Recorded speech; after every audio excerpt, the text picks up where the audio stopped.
And part 4, I'm continuing tournament lists. Okay, so, we'll start off with actually some Tyranid lists or whatever, as I'm continuing halfway down the list.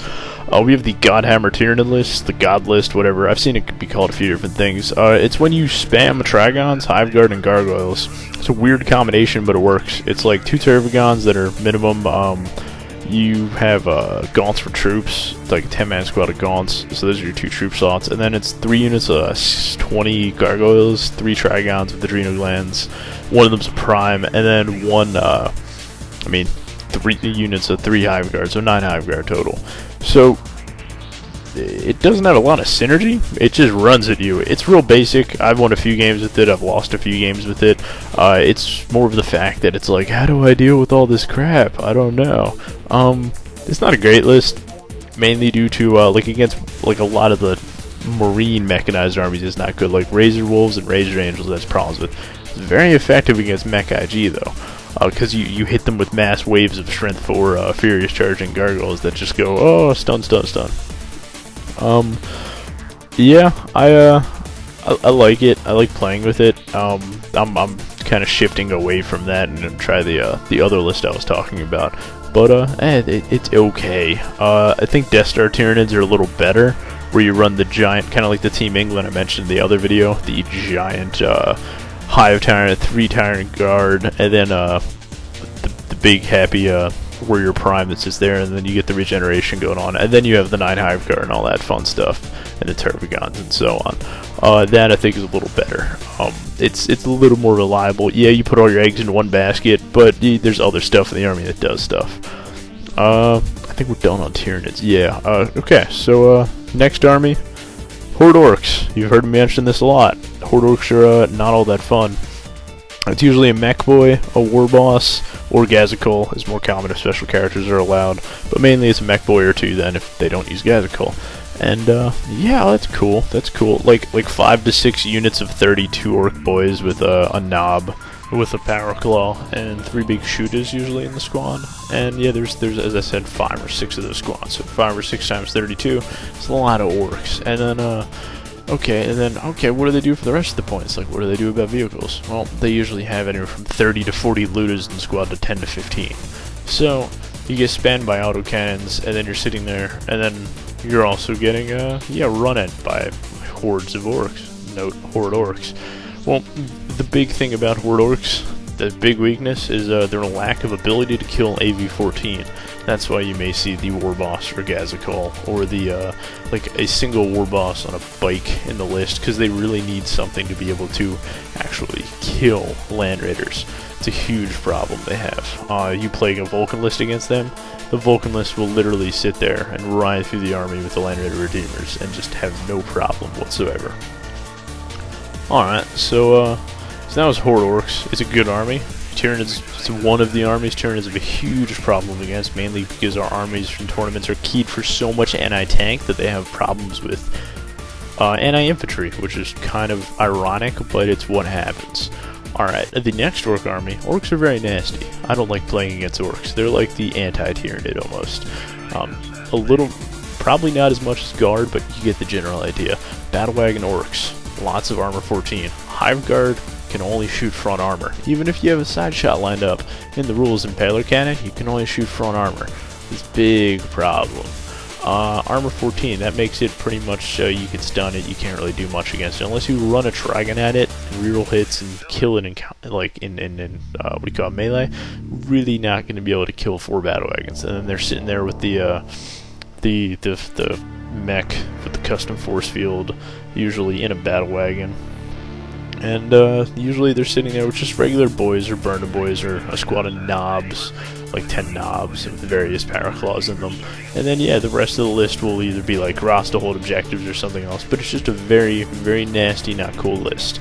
Now I said 4 battle wagons. You can do that because you can attach Gazikul and a unit of Mega Knobs into a big, happy battle wagon for the third one, because each one takes a heavy support slot. Now against vehicle armies, which doesn't affect us, they usually have boarding planks, which are horrible. If you've never played against boarding planks, what they can do is they can pretty much charge you, and if the vehicle's close enough, they can slam you with a power claw without getting out of a vehicle. So he'll have a 10-man boy squad sit there and throw a power claw at you, and you know what? He'll randomly be able to kill you by being right next to you. It's very, very nasty. Let's see, okay, next is Speed Freak Orcs. This is, just go look for someone, named Dash of Pepper. He runs, like, a combination between, Battle Wagon Orcs and Speed Freaks. Lots of boys and trucks, lots of just wagon and orcs. Very nasty. Guy knows what he's talking about. I've seen battle reports on him. His army's painted a little creatively, but otherwise, it's, yeah, he knows what he's talking about. Mainly Speed Freaks is lots of trucks, as I says. You may have Scorches in there, may not. Or buggies with the Twin Link rockets. Just a whole vehicle-based army with the mech with the custom force field mainly being the key factor on why it survives, with all the amount of open-topped and horribly low armor, except battle wagons. Speed Freaks and Battle Wagon Orcs are pretty similar, but there's some variations. You can just actual Orc player. And also there's bikes involved. Alright, the next list I'm going to touch on is Knob Bikers. Now you may be like, they're Knob Bikers are cheesy. They're kind of cheesy. They had their big flashy show in 2008, the tournament circuit at like Chicago, Vegas, and Baltimore, but they lost a lot of popularity. They're good, but they're not over the top. What Knob Bikers is it's usually a war boss on a bike, and there's 2 squads of bikes, which he makes of troops because he's on a bike as a war boss. Alright, and the knobs are like, yeah, knobs, 2 wounds each, toughness 5 since they're on a bike, and you put a pain boy in the squad, so they have a 4-up feel no pain save for all of them. Okay, that's kind of nasty. You sprinkle in 3-4 power claws, you sprinkle in some the axes that make them strength 7, big choppas, and you mix in random amounts of weapons. And what this does is you have every single unit out of the 10 has wound allocation, because it's like, oh, one is a banner, one of this, one is this different pistol. The idea is, okay, take 7 wounds. Alright, 1, 1, 1, 1, 1, 1, and then you take the armor save, and then you take the feel no pain, and you're good usually. It's just wound saturation. They hit you, and it does nothing, which is very effective, and which makes them actually extremely good. Alright, the next, now bikers are not as great now, because people know how to deal with them and have enough strength 8, strength 10 to deal with them. Previously, though, they were a huge problem in the tournament scene. They're kind of fading out. Kind of like the next army I'm going to talk about, Portal Witch for Dark Elves. I mean, Dark Eldar. Wow, that was pretty bad. Witch isn't as good anymore. That's when you used to have spammed raiders. You used to come out of the portal, the little girl would drop, and then you're sitting there, and then depending on the reserve roles of the Dark Eldar player, you'll sit there and you'll have like 5, 6 raiders come out. Some of the warriors, mainly with lots of just witches, and they'd come out and assault things, multi-assault with agonizers and stuff. Not a popular army anymore, mainly because you can't master it into combat, and witches aren't that great versus vehicles.